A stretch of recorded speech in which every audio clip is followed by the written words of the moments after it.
Okay students, अब हम discuss करते हैं चैप्टर नंबर 1 मेजरमेंट्स के लिए जो हमारे चैप्टर में एग्जांपल्स मौजूद हैं उनको डिस्कस कर लेते हैं। नंबर 1 एग्जांपल जो है वो स्टडी करते हैं पहले, that is 1.1। Statement is the length, breadth and thickness of a sheet are 3.233 meter, 2.105 meter and 1.05 centimeter respectively. Calculate the volume of the sheet correct up to the appropriate significant figures. ठीक है, हमें इस numerical में basically क्या बताया गया है कि एक शीट है जिसकी लेंथ, ब्रेड्थ और थिकनेस हमें गिवन है। हमें उस शीट का वॉल्यूम फाइंड करना है और जो भी रिजल्टेंट वॉल्यूम हमारे पास आएगा उसको हमने अप्रोप्रिएट सिग्निफिकेंट फिगर्स तक जो है वो रिड्यूस करना है। ठीक है, तो स्टार्ट करते हैं। सपोज कि ये हमारे पास एक शीट गिवन है। ठीक है, इस शीट की जो लेंथ है हमारे पास वो है L के इक्वल। ठीक है, इस शीट की जो ब्रेथ है हमारे पास उसको हमने जो है वो सिंपली B से रिप्रेजेंट कर लिया और इस शीट की जो थिकनेस है हमारे पास, सपोज कि इसको हम इसकी जो है वो बाउंड्रीज के लिहाज से इसकी थिकनेस अगर कंसिडर करना चाहें तो इसकी जो थिकनेस हमारे पास है वो हमने किससे डिनोट की हुई है, H से जो है वो डिनोट कर दी है। ठीक है, यहाँ आप अगर इसकी थिकनेस को मज़ीद यूँ भी देख सकते हैं कि इसके आगे और पीछे का जो एक कॉर्नर मौजूद होगा उसकी जो है वो टोटल थिकनेस कितनी है उसको जो है वो हम सिंपली H से जो है वो डिनोट कर देंगे। ठीक है, अब इसका वॉल्यूम अगर हमें फाइंड करना है तो स्टार्ट करते हैं एग्जाम्पल को। गिवन डाटा जो हमें इसके लिए गिवन है, डेट इज लेंथ हमें गिवन है 3.233 मीटर्स की फॉर्म में, ब्रेथ हमें गिवन है इसकी 2.105 मीटर्स की फॉर्म में, देन इसकी जो हमें थिकनेस गिवन है, थिकनेस जो है वो इसकी वैल्यू है हमारे पास 1.05 इंटू 10⁻⁻² मीटर्स के जो है वो इक्वल गिवन है। ठीक है, अब यहाँ पे क्या है कि हमारे पास जो है वो वैल्यू यहाँ पे जो है वो सेंटीमीटर्स में वैल्यू गिवन है, डेट इज़ 1.05 सेंटीमीटर की फॉर्म में हमें जो है वो हाइट यहाँ पे गिवन है। अब यहाँ पे हमें फाइंड क्या करना है, तो हमें यहाँ पे वॉल्यूम फाइंड करना है। ठीक है, अब वॉल्यूम फाइंड करने से पहले अगर आप ये देखें कि लेंथ भी मीटर्स में है, ब्रेथ भी मीटर में है, हाइट जो है वो सेंटीमीटर में है। इसका मतलब है हाइट को पहले, यानी जो हमारी थिकनेस है उसको पहले हमें क्या करना पड़ेगा, मीटर्स में कन्वर्ट करना पड़ेगा। उसको मीटर्स में कन्वर्ट करने के लिए सिंपली क्या करते हैं, डिवाइड कर देते हैं 100 से, तो क्या आ जाएगा 1.05 इंटू 10⁻²। ये जो है इसको हम यूँ लिख सकते हैं ना 10⁻², तो जब ये ऊपर जाएगा तो ये बन जाएगा 10⁻² और it is converted into the meters. अब हमें क्या करना है, हमें जो है वो वॉल्यूम का फॉर्मूला पता होना चाहिए वॉल्यूम फाइंड आउट करने के लिए। तो वॉल्यूम का जो हमारे पास फॉर्मूला होता है, वॉल्यूम इक्वल होती है length multiply by breadth multiply by जो हमारी थिकनेस है उसके इक्वल आती है। तो अब अगर हम तीनों वैल्यूज़ को मल्टीप्लाई करवाएं तो रिजल्ट क्या आएगा, 3.233 multiply by 2.105 multiply by 1.05 into 10⁻², और ये तमाम वैल्यूज़ हमारे पास जो है वो मीटर्स में गिवन है। ठीक है, ये भी मीटर, ये भी मीटर और ये भी मीटर है। तीनों को हमने क्या करवा देना है, सिंपली मल्टीप्लाई करवाना है। मल्टीप्लाई करवाने के बाद जो हमारे पास आंसर आता है वो है 7.145738 into 10⁻² meter cube, that is the volume. Meter cube कैसे आया, क्योंकि हमारी जो लेंथ थी वो भी मीटर में है, ब्रेथ भी मीटर में, और हमारी जो थिकनेस H थी वो भी मीटर्स में ही गिवन है। तो तमाम को जब हमने मल्टीप्लाई किया तो we will get meter cube. इस वॉल्यूम की वैल्यू को हमें सिग्निफिकेंट फिगर्स तक जो है वो अप्रोप्रिएट सिग्निफिकेंट फिगर्स तक रिड्यूस करना है। तो यहाँ हम देख सकते हैं तीनों वैल्यूज़ जो हमने यूज़ की थी उनमें सबसे ज़्यादा जो लीस्ट सिग्निफिकेंट फिगर थे वो हमारे थिकनेस की वैल्यू में, और वो कितने हैं, टोटल 3 सिग्निफिकेंट फिगर्स आ रहे हैं। तो इसका मतलब है हमें अपने आंसर को 3 सिग्निफिकेंट फिगर्स तक जो है वो रिड्यूस करना है। तो हम इसको कैसे लिख सकते हैं, हम इसको सिंपली जो है वो लिख सकते हैं 7.1, ये 5 है, इसकी वजह से ये जो 4 वाला डिजिट है ये क्या बन जाएगा 5 इंटू 10⁻² मीटर क्यूब। तो हमने अपने आंसर को जो है वो सिंपली क्या किया, 3 सिग्निफिकेंट फिगर्स तक जो है वो रिड्यूस करवा के लिख दिया है। तो ये थी हमारे एग्जाम्पल नंबर 1.1। अब चलते हैं एग्जाम्पल नंबर 1.2 की तरफ।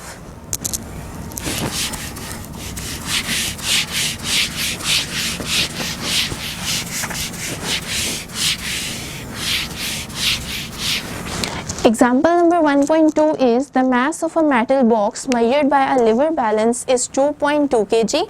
Two silver coin of the masses 10.01 gram and 10.02 gram measured by a beam balance are added to it.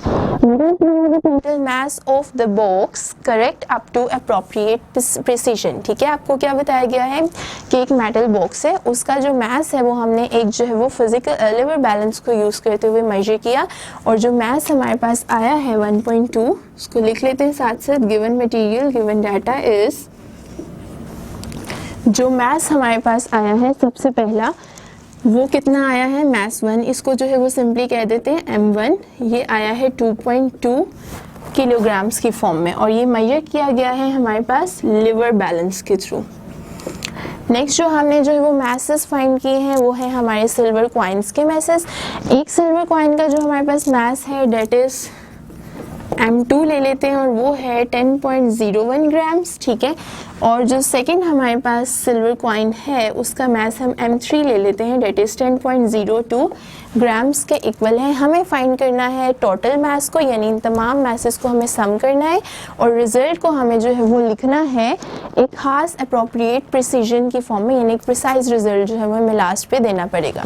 तो सिंपली यहाँ से सबसे पहले देख लेते हैं कि हमने जो मैस फाइंड निकाला था अपने मैस का वो किलोग्राम में, जबकि हमारे जो मैसेस आ रहे हैं कॉइन्स के वो ग्राम्स में है। तो इसका मतलब है कि हमें पहले इसको जो है वो किलोग्राम्स में कन्वर्ट करना पड़ेगा। तो इस वैल्यू को किलोग्राम में कन्वर्ट करने के लिए सिंपली हम 1000 से डिवाइड करेंगे, तो जो रिजल्ट आएगा हमारे पास वो क्या आएगा, 0.01001 किलोग्राम्स। ठीक है, सेम इसी तरह से जो है वो जब हम इस वैल्यू को किलोग्राम में कन्वर्ट करेंगे तो क्या करेंगे, 10.02 divided by 1000 is equivalent to 0.01002 kilogram.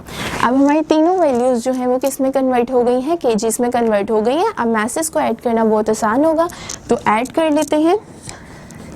Capital mess को जो है वो हम कह लेते हैं, यानी एक जो है वो सिंपली यूँ लिख लें आप इसे, mass sum is equivalent to m1 plus m2 plus m3। इनकी वैल्यूज लिख लेते हैं। m1 is 2.2 kg plus m2 is 0.01001 kg and mass number 3 is 0.01002 kg। जब हमने इन तीनों वैल्यूज़ को एडअप किया तो हमारे पास जो रिजल्ट आता है वो आता है 2.22033 की फॉर्म में। ठीक है, अब हमें न्यूमेरिकल में जो है वो क्या कहा गया था कि हमें अपने रिजल्ट को जो है वो अप्रोप्रिएट हद तक जो है वो प्रिसाइज करना है।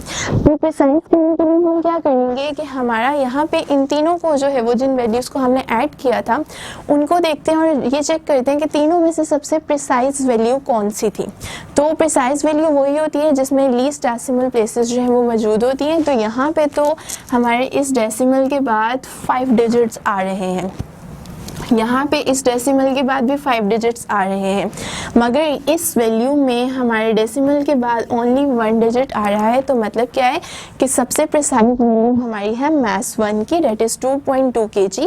तो हमें अपने रिजल्ट को भी उसी वैल्यू तक प्रिसाइज करना है कि उसके अंदर भी डेसिमल के बाद सिर्फ एक फिगर आ सके। तो हमारा रिजल्ट क्या बन जाएगा, हमारा रिजल्ट बन जाएगा 2.2 kgs की फॉर्म में। ठीक है, तो ये था हमारा न्यूमेरिकल नंबर 1.2। न्यूमेरिकल नंबर 1.3 इसको पहले हम रेस कर लेते हैं। Numerical number 1.3 is the diameter and the length of a metal cylinder measured with the help of the vernier caliper of the least count of 0.01 centimeter are 1.22 centimeter and 5.35 centimeter. Calculate the volume V of the cylinder and the uncertainty in it. ठीक है, आपको क्या कहा गया है कि हमारे पास जो है वो सिंपली हमने मेजर किया है, एक मेटल सिलेंडर था, ठीक है, उस मेटल सिलेंडर फॉर एग्जांपल ये हमारे पास एक छोटा सा जो है वो मेटल सिलेंडर हमने कंसिडर कर लिया। इस मेटल सिलेंडर का हमने क्या निकालना था, हमने इसका डायामीटर फाइंड करना था, प्लस हमने इसकी जो है वो लेंथ मेजर करनी थी। उसके लिए हमने इस्तेमाल जो इंस्ट्रूमेंट किया है वो है हमारा वर्नियर कैलिपर, ठीक है। इस वर्नियर कैलिपर का जो लीस्ट काउंट हमें पता है वो कितना आया है हमारे पास, वो आया है लीस्ट काउंट इसके लिए 0.01 सेंटीमीटर। और इस लीस्ट काउंट के साथ साथ जो हमने डायमीटर की वैल्यू फाइंड आउट की है वो वैल्यू है हमारे पास 1.22 सेंटीमीटर, और जो लेंथ हमने मेजर की है इस सिलेंडर की वो है हमारे पास 5.35 सेंटीमीटर, ठीक है। अब हमें ये देखना है कि हमारा ये जो सिलेंडर है इसका वॉल्यूम जो है वो टोटल कितना होगा, और इस वॉल्यूम में टोटल अनसर्टेनिटी की जो वैल्यू है उसको भी हमें जो है वो साथ ही साथ फाइंड आउट करना है। तो स्टार्ट करते हैं सबसे पहले गिवन डाटा से 1.3 गिवन डाटा हमारे पास क्या क्या गिवन है। यहाँ पे सबसे पहले हमें डायमीटर गिवन है, और डायमीटर की वैल्यू कितनी आ रही है हमारे पास, सिंपली यहाँ पे 1.22 सेंटीमीटर है। और इसके अंदर जो हमारे पास सिंपली आप ये कह सकते हैं कि लीस्ट काउंट कितना है इस डायमीटर को मेजर करते हुए, तो वो हमें पता है 0.01 सेंटीमीटर। यहाँ लिख लेते हैं विथ 0.01 सेंटीमीटर लीस्ट काउंट, ठीक है। यहाँ इसको इस तरह लिख लें 0.1 सेंटीमीटर, ठीक है। नेक्स्ट हमारे पास लेंथ है, और लेंथ की वैल्यू कितनी गिवन है हमें 5.35 centimetre with least count of 0.01 centimetre. इसमें भी लीस्ट काउंट वही है क्योंकि हमने इसको भी जो है वो वर्नियर कैलिपर के साथ ही जो है वो मेजर किया है। तो इसको मतलब दोनों क्वांटिटीज़ में हमारा जो लीस्ट काउंट है वो क्या आ रहा है, सेम आ रहा है। अब लीस्ट काउंट जो है वो बेसिकली क्या होती है, लीस्ट काउंट हमारे पास जो है वो एब्सोल्यूट अनसर्टेनिटी होती है, ठीक है। किसी भी मेजरिंग इंस्ट्रूमेंट की, स्पेशली जब हम वर्नियर कैलिपर या स्क्रू गेज की बात करें तो उस केस में हमारा जो लीस्ट काउंट आता है उसको हम अपनी एब्सोल्यूट अनसर्टेनिटी जो है वो कंसिडर करते हैं। तो हमारी जो एब्सोल्यूट अनसर्टेनिटी सपोज कर लेते हैं सबसे पहले, एब्सोल्यूट अनसर्टेनिटी इन लेंथ जो आ रही है, लेंथ में जो हमारे पास एब्सोल्यूट अनसर्टेनिटी आ रही है वो कितनी होगी 0.01 सेंटीमीटर। अब अगर हमें लेंथ के लिए जो है वो परसेंटेज अनसर्टेनिटी निकालनी है तो उसके लिए हम क्या करेंगे, परसेंटेज अनसर्टेनिटी निकालने का जो हमारे पास फॉर्मूला होता है वो क्या होता है, लीस्ट काउंट या फिर हमारी जो है वो एब्सोल्यूट अनसर्टेनिटी। एब्सोल्यूट अनसर्टेनिटी को मैंने सिंपली AU से लिख लिया डिवाइडेड बाय मेजर्ड वैल्यू, ठीक है। मेजर्ड वैल्यू को MV से रिप्रेजेंट कर लेते हैं। तो एब्सोल्यूट अनसर्टेनिटी कितनी है हमारे पास, और इसको मल्टीप्लाई करेंगे 100 से बिकॉज हमने परसेंटेज निकालनी है। एब्सोल्यूट अनसर्टेनिटी है हमारे पास 0.01, और मेजर्ड वैल्यू लेंथ की कितनी है हमारे पास 5.35, ठीक है। इसको यहाँ लिख लेते हैं और इसे मल्टीप्लाई करते हैं 100 के साथ। तो जो हमारे पास परसेंटेज अनसर्टेनिटी आएगी वो कितनी आ रही है, उसकी वैल्यू आपके पास आएगी अप्रॉक्सीमेटली 0.2% तक की, ठीक है। अब यहाँ पे हमने बेसिकली परसेंटेज अनसर्टेनिटी क्यों निकाली, बेसिकली इस पूरे फॉर्मूला में या इस पूरे न्यूमेरिकल में हमें फाइंड क्या करना था, हमें निकालना था वॉल्यूम ऑफ सिलेंडर, जिसको हमने स्टार्टिंग में डिस्कस किया था। अब इस वॉल्यूम को निकालने का जो फॉर्मूला हमारे पास होता है ना, वो फॉर्मूला है V is equivalent to pi d square L divided by 4। अब अगर हमें वॉल्यूम में अनसर्टेनिटी निकालनी है तो उसके लिए पीछे हमने पावर फैक्टर रूल जो है वो स्टडी किया था।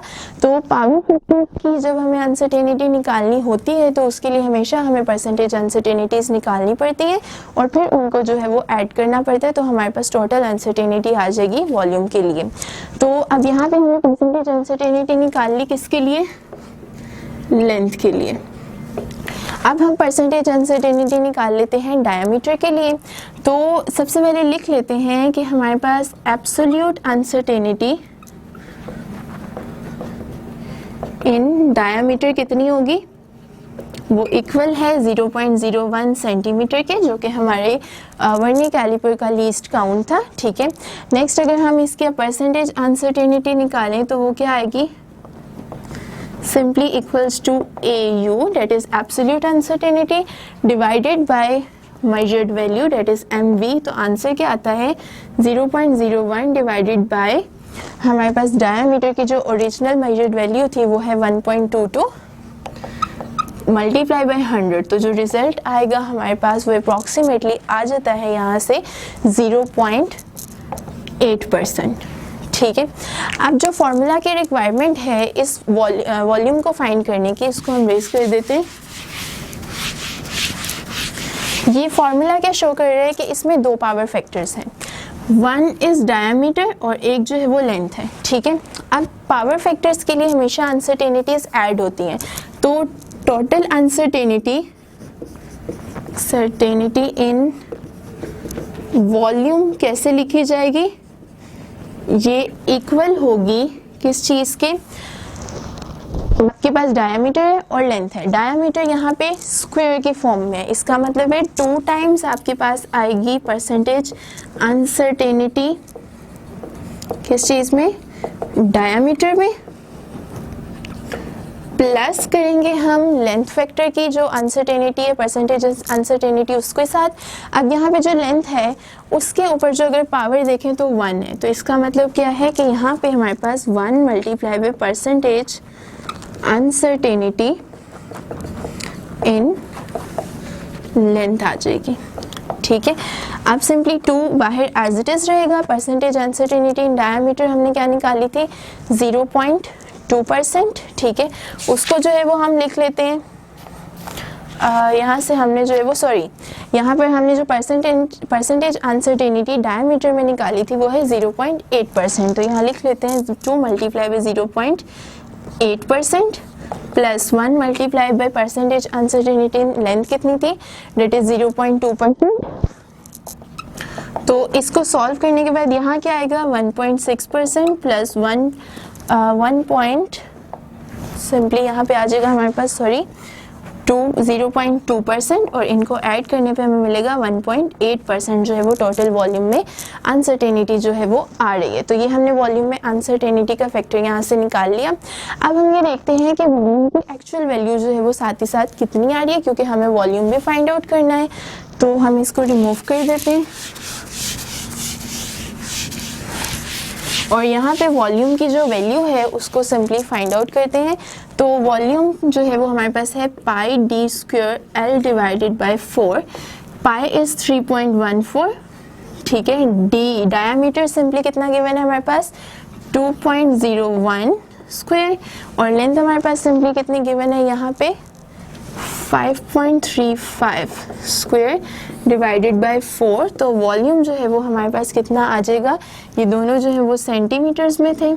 तो जो हमारे पास आंसर आएगा इनको सॉल्व करने से वो आ रहा है अप्रॉक्सीमेटली 6.2500 के इक्वल और यहाँ पे सेंटीमीटर क्यूब आ जाएगा। ठीक है, तो अब ये हमारे पास वॉल्यूम की ओरिजिनल वैल्यू है और ये है वॉल्यूम की टोटल अनसर्टेनिटी। इन दोनों रिजल्ट्स को अगर कंबाइन करें तो हम कैसे लिख सकते हैं, हम यूँ लिख सकते हैं कि V इज इक्वलेंट टू 6.2। इसको राउंड ऑफ करके अप्रॉक्सीमेटली जो है वो हम कितना लिख सकते हैं, सिंपली 6.2 के इक्वल लिख सकते हैं। प्लस माइनस अनसर्टेनिटी कितनी आ रही है हमारे पास, अनसर्टेनिटी इज सिंपली 1.8 के इक्वल है।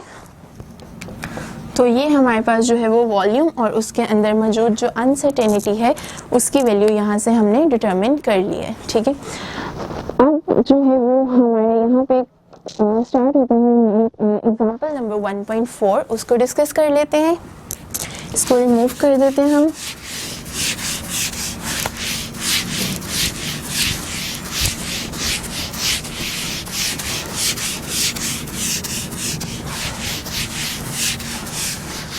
Example number 1.4 is check the correctness of the relation B is equivalent to under the root f multiplied by L divided by m, where V is the speed of a transverse wave on a straight string of a tension F, length L and mass m। ठीक है, simply हमें जो है वो क्या कहा गया है कि एक जो है वो आप ये कंसिडर कर लें एक रिजिड स्पॉट है, इसके साथ जो है वो हमने एक स्ट्रिंग को जो है वो बांधा है, उसके बाद इस स्ट्रिंग को हमने थोड़ा सा जग प्रोवाइड किया। ठीक है, जग प्रोवाइड किया मतलब इसके एक किनारे को थोड़ा सा ऊपर की तरफ उठाया, तो आप देखेंगे कि इस पूरे जो स्प्रिंग आपका जो स्ट्रिंग था उसमें ट्रांसवर्स वेव जो है वो प्रोड्यूस हो जाएंगी।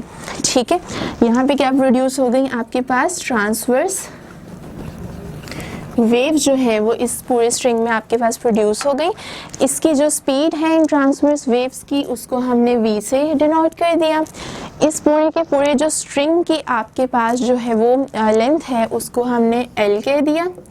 ठीक है, साथ ही साथ इस स्ट्रिंग के अंदर जो खिंचाव मौजूद है, जो तनाव मौजूद है, यानी जो टेंशन मौजूद है, उसको हम कह देंगे सिंपली किसके इक्वल है, वो हमारे पास F के इक्वल है, यानी फोर्स ऑफ टेंशन जो है वो हमारे पास कितनी है, इसमें F के इक्वल गिवन है। और इस स्ट्रिंग का जो हमारे पास मास है उसको हमने सिंपली m से जो है वो डिनोट कर दिया। ठीक है, और L यहाँ पे क्या है, हमारे पास लेंथ है हमारे इस स्ट्रिंग की। ठीक है, अब जो है वो हमें एक फॉर्मूला यहाँ पे गिवन है, और फॉर्मूला क्या है, formula is v is equivalent to under the root f into L multiply by L and divided by m। हमें प्रूव करना है क्या ये फॉर्मूला डायमेंशनली बिल्कुल करेक्ट है या नहीं है। ठीक है, डायमेंशनल एनालिसिस को यूज करते हुए तो स्टार्ट करते हैं।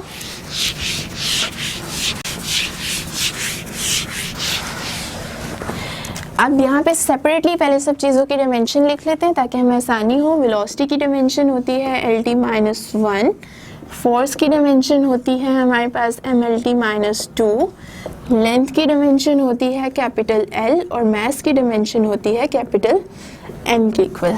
ठीक है, तो सबसे पहले हम लेफ्ट हैंड साइड ले लेते हैं।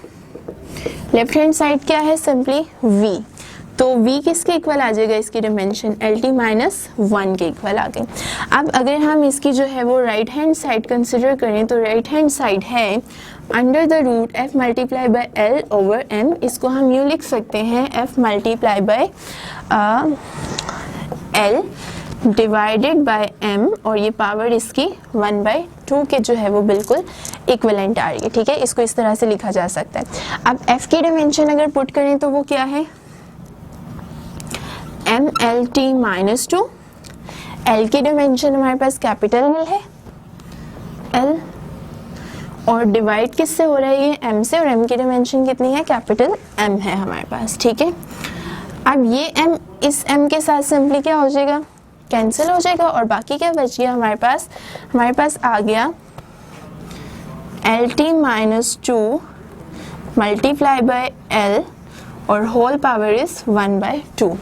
अब ये L दूसरे L के साथ क्या हो जाएगा, मल्टीप्लाई हो जाएगा, तो पावर्स क्या हो जाएंगी इनकी ऐड, यानी L2t-2 और 1/2। पावर को अंदर जो है वो अगर अप्लाई कर दिया जाए तो क्या आएगा हमारे पास, सिंपली इस रिजल्ट को हम यहाँ पे लिख देते हैं कि अंदर पावर को मल्टीप्लाई करने से हमारे पास क्या आएगा, अंदर आ जाएगा L2 1/2। इसको डायमेंशन की फॉर्म में अगर आप लिखना चाहें तो यूँ लिख लें 1/2, और साथ ही साथ t पावर थी हमारे पास -2 इंटू 1/2 की फॉर्म में जो है वो आ रही है। ये इसके साथ कैंसिल होके क्या देगा आपको L, और ये इसके साथ कैंसिल होके दे देगा t-1। तो ये हमारी आ गई राइट हैंड साइड, जो कि आप देख सकते हैं लेफ्ट हैंड साइड के बिल्कुल क्या है, इक्वल आ रही है। तो हम ये कहेंगे कि हमारी लेफ्ट हैंड साइड इक्वल है हमारी राइट हैंड साइड के।